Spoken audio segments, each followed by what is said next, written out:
The church on 86th and Amsterdam has done so much for so many, says Debby Hirshman, executive director of the center at West-Park. The center at West-Park is a community undertaking that represents both sacred space, arts, gymnastic programs, young students who need a place to develop their own works, writing workshops, health and well-being workshops. Madelyn Paquette is the church's resident producer. And that was really because there was this space that was there for us, that was affordable, that was in a community where so many of our artists were coming from uptown where they live, and it was local to them.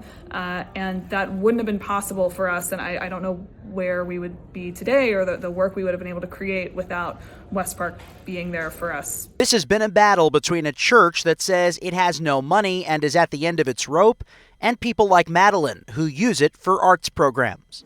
It was a big blow. I mean, I think a real community has grown just around this fight. I mean, I'm standing here with Mark Ruffalo because we've been on this crazy campaign and adventure to keep this building together and keep this community alive. She and the young artists here have support from someone who wishes he had a space like this as a young actor. We all who are driving this industry started in places like this church, and they're disappearing. They're disappearing rapidly.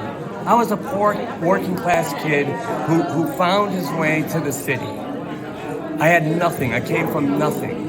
There was no place for us to do these kinds of things.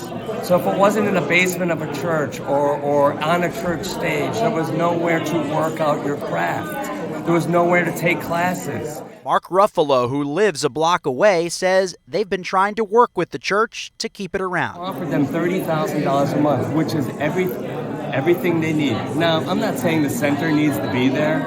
I'm saying that the church, we have proved that the church can survive. It could be economically feasible. Roger Leaf, who represents the church, says the answer is to tear it down and have a developer build a new building that will include a 10,000 square foot worship and community space that the church will continue to use. But they can't do that without the Landmarks Preservation Commission granting their request to get rid of the landmark status. The church has occupied this building for 140 years. It has looked at every possible way of maintaining the building, which is virtually melting from exposure to the elements over the last couple of years. And it's reached the point where the church can no longer keep up with the cost of maintenance and restoration. A final decision from the commission may not come for weeks. Mack Rosenberg, 1010 Wins on 92.3 FM.